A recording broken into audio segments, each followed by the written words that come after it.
왜 나는 평소에는 괜찮은데 연애만 하면 작아질까요? 좋아하는 사람 앞에 서면 자존감이 흔들리고 그 사람이 바빠서 연락이 조금 늦은 것일 뿐인데 내가 뭐 실수한 건 없나? 나에 대한 사랑이 식은 건 아닐까? 이런 머릿속에 불안의 시나리오를 쓰면서 전전긍긍 불안해하진 않나요?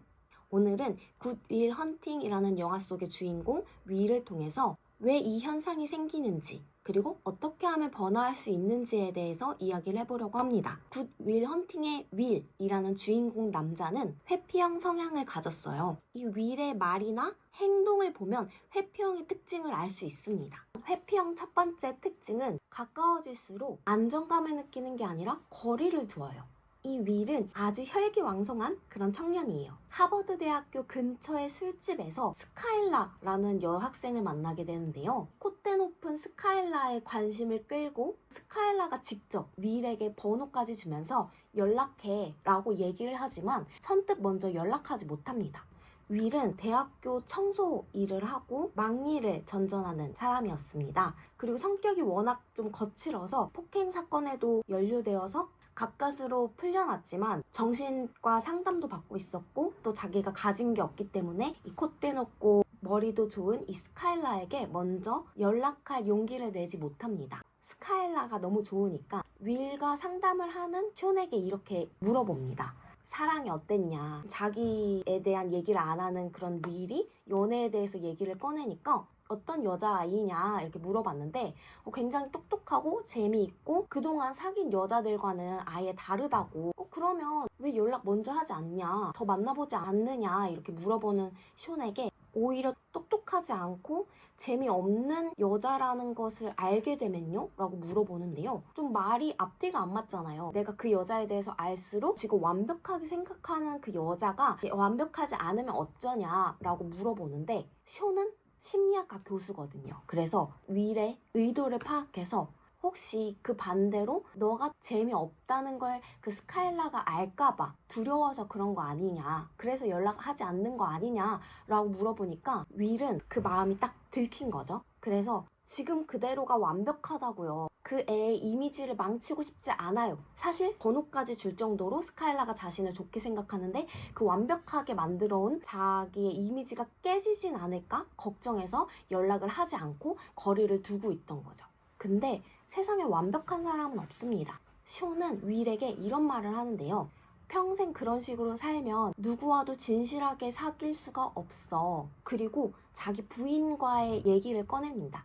내 안에는 앙증맞은 버릇이 있지. 긴장하면 방귀를 꼈어. 어느 날 자다가 방귀 소리에 깜짝 놀라서 개까지 월월 짖는 그런 일이 있었는데 자기의 방구 소리에 깨서 당신이 그랬냐고 물어봤는데 그냥 내가 했다고 얘기를 했다고. 사실 숀의 아내는 세상을 떠났지만 나는 그런 기억만 생생해 라고 말을 합니다. 제일 그리운 것도 바로 그런 것들이야. 나만이 알고 있는 아내의 앙증맞은 그런 버릇들. 그게 바로 내 아내니까. 그리고 반대로 아내도 나의 그런 숨기고 싶은 약간 민망한 습관들을 다 알고 있어. 물론 다른 사람들은 그것을 단점으로 보겠지만 오히려 그 반대야. 장점이지. 라고 얘기를 하는데요. 아내에 대한 애정을 드러내면서 뭔가 내가 민망하고 부끄러운 그런 습관들도 내가 사랑하는 사람들은 그런 있는 그대로의 나의 모습 역시도 사랑스럽게 봐줄 수 있다라는 것을 윌에게 이야기를 해주면서 또 아주 명언을 남기는데요. 인간은 불완전한 각자의 세계로 들일 사람들을 선택한다. 너도 완벽하지 않아. 그리고 환상을 깨서 미안하지만 너가 완벽하다고 생각하는 그녀 역시도 완벽하지 않다. 중요한 건 과연 서로에게 얼마나 완벽한 존재가 되는지.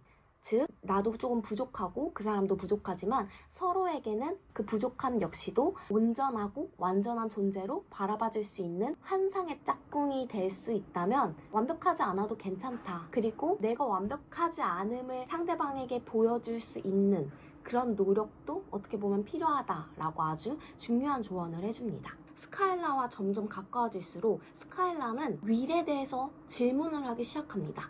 가족관계는 어떤지, 어린 시절엔 어땠는지 이렇게 꼬치꼬치 물어보는 스카일라에게 자기 개방을 하지 않아요. 왜냐면 고아원에서 자란 윌은 그런 아픈 과거가 있기 때문에 그 사실을 스카일라에게 이야기하지 않습니다. 그냥 삥 둘러서 얘기하거나 농담을 하면서 괜히 능구렁이처럼 빠져나가는데요. 눈치가 빠른 스카일라는 왜 윌이 나에게 이런 얘기를 잘 해주지 않는 걸까? 의문을 갖게 되죠. 윌 역시도 포커페이스를 유지하면서 아무렇지도 않은 척을 했지만 굉장히 불안해합니다. 상담에서 물어봐요. 숀에게 혹시 아내를 만난 걸 후회하지 않느냐. 사실 가까워지면 가까워질수록 스카일라에게 자신의 약한 모습을 보이는 게 두렵고 마음이 복잡하니까 그렇게 물어본 거였죠. 똑똑한 이 숀은 왜 지금 너가 느끼는 두려움 때문에? 라고 물어보면서 자신은 아내와 만난 것을 후회하지 않는다 라고 얘기를 하는데요. 숀은 아내와 처음 만난 날짜까지 기억을 하고 있었습니다. 그리고 아내가 아파서 6년 동안 병간호를 하느라 일을 쉬는 그런 과정이 있었음에도 지금은 세상을 떠났지만 아내와의 시간이 너무 소중하기 때문에 나는 결코 후회하지 않는다. 사랑하는 그런 감정으로 인해서 파생되는 불안함, 두려움, 여러 가지 그런 감정의 파도를 겪었지만 나는 결코 내가 사랑하는 사람과의 사랑에 있어서 내 선택을 후회하지 않는다 라고 굳건한 마음을 보여주는데요. 이런 말을 듣고 윌은 고민을 합니다. 자신에게 중요한 것들조차도 포기할 정도로 아내를 사랑한다 라고 얘기를 하는 이 숀을 보면서 그동안 좀 가볍게 만났던 윌이었지만 사랑은 본디 아프고 힘들어도 그만큼 가치가 있는 것이라는 생각의 전환이 찾아옵니다. 그리고 영화 후반부로 갈수록 해피형이 보여주는 아주 강력한 특징, 세 번째 특징을 보여주는데요. 먼저 떠나기 전략. 사실 하버드 대학교에 다니는 이 스카일라는 한 학기만 마치고 캘리포니아 의대로 갈 예정이었습니다. 점점 윌과의 사이가 깊어질수록 나중에 스카일라는 윌과 함께 캘리포니아에 가자라고 제안을 하는데요. 윌은 그 말을 듣고 너무나 혼란스러워합니다. 왜냐면 자신이 살고 있던 곳을 처음으로 떠난다라는 그런 두려움도 있었겠지만 가장 크게 다가왔던 거는 의대에 가면 머리도 좋고 정말 잘난 사람들이 많을 텐데 자기에 대한 사랑이 식을까봐 두려워서 이렇게 이야기를 합니다. 혹시나 내게서 너가 싫어하는 점을 발견하게 되면 캘리포니아에 같이 가자고 얘기한 걸 후회할지도 모른다. 그러면 나는 캘리포니아에서 발이 묶이게 되겠지. 너는 나를 반품할 거야. 라고 이 반품이라는 단어를 씁니다. 이상하지 않나요? 물건도 아니고 사람인데 마치 자신의 물건처럼 스카일라가 자신을 반품할 거다라고 이야기하는 윌. 사실 윌에게는 이 과거사에 입양이 돼서 다른 집으로 갔는데 두세 차례 파양된 그런 경험을 갖고 있었어요. 마치 자기가 물건, 진짝처럼 이곳 저곳을 옮겨 다니면서 자신은 이렇게 쉽게 버려질 수 있는 존재구나 라는 마음이 있었기 때문에 나의 이런 부족한 면을 보면 스카일라가 나를 떠날 거다 라고 걱정하고 있던 거죠. 그래서 스카일라가 깜짝 놀라서 윌에게 이렇게 얘기합니다. 반품? 그게 무슨 소리야? 나는 그냥 너가 좋아서 같이 가자고 얘기한 것 뿐이야. 너는 도대체 뭐가 두려운데? 두려운 게 없기나 해? 그 두려움이라는 단어가 딱 윌에 꽂히면서 윌은 급 발진을 합니다. 좋은 학벌에 좋은 집안에 돈도 많고 이런 점을 막 얘기를 하면서 결국 너는 나를 본질적으로 이해하지 못해 조금씩 언성이 높아지는데요. 결국 나중에는 사실 여기에 있는 상처 수술 자국이 아니라 누군가 나에게 담배를 지져서 생긴 상처다. 그리고 나는 고아원에서 자랐고 누군가 나를 칼로 찌르려는 학대도 받은 적이 있다라고 다 얘기를 하면서 처음 그 사실을 알게 된 스카일라가 당황을 하자 돕고 싶다고 얘기를 하지만 윌은 내가 불쌍해? 라고 자기 방어를 하면서 결국은 사랑한다 같이 가자 라고 얘기하는 스카일라에게 나는 널 사랑하지 않아 저리 가 라고 끝내는 밀어내게 됩니다. 윌도 스카일라를 너무너무 좋아하는 탓에 혹시라도 그 사랑하는 사람에게 버려질까봐 결국 자기의 마음에도 없는 얘기를 내뱉게 된 후에 후회를 하는 모습을 보여줍니다. 마지막 부분에 정말 감동적이고 또 저도 울었는데요. 숀이 윌에게 윌, 너의 잘못이 아니야 라고 얘기를 합니다. 윌은 눈을 피하면서 대답을 하는데요. 저도 알아요. 또다시 숀은 너의 잘못이 아니야. 너의 잘못이 아니야 라는 말을 계속 해줍니다. 입양과 파양을 반복하면서 느꼈던 그 상처, 슬픔, 분노, 좌절 이런 감정이 막 끌어오르면서 윌은 자신을 화나게 하지 말라 라고 얘기를 하면서 마치 그때 당시로 돌아간 아이처럼 엉엉 웁니다. 그제서야 손도 윌의 등을 토닥토닥 거려주면서 너는 안전해. 울고 싶으면 언제든 울어도 돼. 그럴 만한 이유가 있었어. 라는 뜻이 담긴 그 토닥토닥. 윌은 결국 사랑하는 스카일라를 만나기 위해서 캘리포니아에 가는 것으로 영화의 막이 내립니다. 결국 이런 회피형이 진정으로 원하는 건 사랑받는 안정된 느낌 아닐까요? 우리는 현재를 산다라고 생각을 하지만 사실은 마음의 상처가 아주 크다면 무의식적으로 우리 뇌 속에 저장이 되는데요. 심리학 용어 중에 플래시백 현상이라는 게 있어요. 평소에는 어떠한 마음의 상처를 잊고 그냥 살아가지만 그 비슷한 상황이 왔을 때 상처받았던 그 순간 모습과 내가 느꼈던 불안한 공포, 두려움이 막 떠오르면서 벌벌 떠는, 예를 들어서 교통사고 경험이 있는 사람은 차의 경적 소리만 울려도 그 두려움과 공포심이 올라오면서 주체를 하지 못합니다. 혹은 학대 경험이 있는 사람은 TV 속에 그 학대받는 아동의 모습이 나와도 마치 자신이 지금 학대를 받는 것처럼 그때 상처받았던 그 순간이 생생하게 되살아나면서 재경험을 하게 됩니다. 그래서 내가 정말 싫어하는 나의 모습, 나는 왜 이렇게 사랑 앞에서 작아질까? 나는 왜 이렇게 자존감이 낮을까? 라고 스스로를 비난하고 미워하는 게 아니라 형성된 배경을 알게 되면 나를 이해할 수 있게 되고 나에게 좀 미안한 감정이 듭니다. 이 연민이라는 감정이 오히려 회복이 시작이 될 수 있고요. 그 회피형이 된 이유도 생존 전략일지도 몰라요. 나 상처받은 경험이 있기 때문에 또 사람과 헤어지고 버림받는 그런 아픔을 느끼고 싶지 않기 때문에 스스로를 보호하기 위해서. 그래서 이런 질문을 스스로에게 해보셨으면 좋겠어요. 나도 모르게 떠오르는 그런 부정적인 생각은 뭘까? 나는 어떤 상황에서 사람들을 밀어내는 걸까? 예를 들어서 아주 감정이 롤러코스터를 탈 때가 있어요. 상대방이 연락이 안 되는 거예요. 이 상대방이 나를 사랑하지 않는 건 아닐까? 나는 곧 버려질 거야. 이런 부정적인 생각들이 엄청 꼬리에 꼬리를 물고 나를 힘들게 하는데요. 이때 생각이 정말 중요합니다. 내가 나도 모르게 떠오르는 이 무의식적인 생각의 패턴들이 있는데, 예를 들어서 나는 버려질 거야. 나는 사랑받을 가치가 없는 존재야. 나는 그 사람의 기준에 미치지 못해. 내가 잘나야 사람들이 나를 좋아해줘. 믿을 사람 한 명도 없어.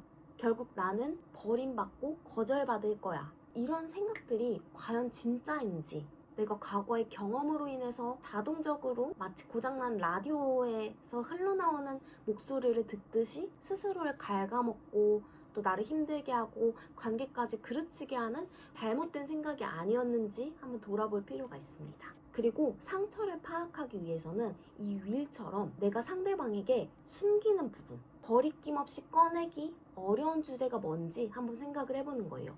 가족관계, 형제관계가 없었기 때문에 이 결핍 컴플렉스가 건드려질 때마다 다른 얘기를 하거나 딴청을 피우고 농담을 건네기도 했습니다. 이 부분을 파악한다면 내가 그동안 어떤 상처가 있었는지, 어떤 상처를 가리기 위해서 이런 말과 행동을 했는지 알 수 있게 됩니다. 그리고 이런 회피형 사람들은 내가 뭔가 그 사람과 가까워지면 거절받을 것이다, 이런 두려움이 크기 때문에 거리를 두거나 또 잠수를 타거나 그런 행동을 보이면서 오히려 상대방과 더 멀어지게 되는데요. 이럴 때는 도망 대신에 시간을 요청하는 겁니다. 지금 머리가 좀 과부한데 쉬고 나서 잠깐 이따가 얘기를 하자. 좀 시간이 필요하다. 이런 식으로 상대방도 이해할 수 있도록 얘기를 꺼내고 잠시 시간을 요청한다면 오히려 상대방과의 그런 오해도 없고 잠시 마음이 진정되고 이 생각이 과연 정말일까?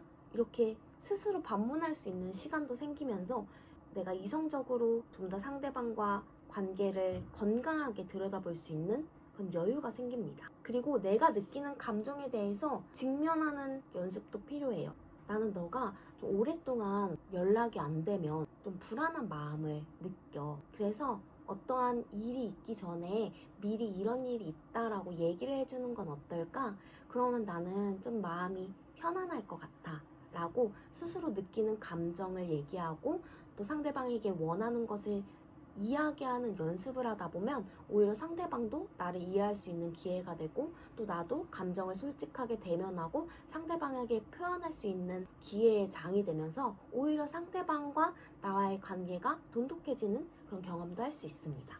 내가 어린 시절에 느꼈던 안전하지 못한 느낌, 나 혼자 스스로 뭔가 감당해야 될 것 같은 느낌, 보호받지 못한 느낌, 이런 것들은 연인이 100% 채워주기는 어렵기 때문에 스스로를 잘 알고 내가 언제 두려운 마음을 느끼고 불안해하는지 알아차려주고 또 연인이 채워주길 바라는 그런 욕구들을 스스로 채울 수 있는 그런 연습도 해보는 게 좋을 것 같아요. 상대방에게 막 칭찬받고 싶어서 막 이렇게 자랑할 때가 있잖아요. 근데 마음만큼 상대방에게 그런 칭찬의 피드백이 돌아오지 않으면 괜히 실망하게 되고 이러지 말고 그냥 나 스스로를 칭찬해주고 예뻐해주고 아껴주는 연습을 하다 보면 오히려 상대방의 그런 반응에도 연연하지 않게 되고 내가 나를 케어해주는 그런 연습이 되면서 오히려 더 단단해질 수가 있어요. 어린 시절에 뭔가 버림받은 기억, 상처받은 경험이 있다면 어린 시절 사진을 꺼내서 그 사진 속 아이에게 얘기를 해주는 것도 참 좋아요. 어린 시절에 참 많이 불안하고 두려웠겠다. 안전하지 못하다는 느낌도 들었을 거야. 하지만 나는 너의 큰 버전이야. 내가 이제 너를 안전하게 지켜줄게. 너가 필요한 게 있으면 내가 채워주고 너를 행복하게 해줄게. 라고 얘기를 해주는 것도 참 좋습니다. 그렇게 하면 누군가에게 버림받아도 나는 안전하다. 왜냐면 내가 스스로를 보호할 수 있는 능력이 있고 또 그 어린 시절에 버림받는 그 순간에 나를 지켜주지 못했지만 내가 스스로를 지켜줄 수 있다라는 그런 느낌, 안정감이 생기면서 연인의 반응에 연연하지 않게 됩니다. 만약에 마음속 한켠에 연애에서 내가 무너진 건 내가 유별나고 내가 가치가 없어서가 아니라 사랑을 제대로 배울 기회가 부족했기 때문이다 라고 생각을 하셨으면 좋겠어요. 쇼는 윌에게 말했죠. 너의 잘못이 아니야. 이 말은 변명이 아니라 진정한 자기 이해 그리고 진정한 회복의 시작입니다.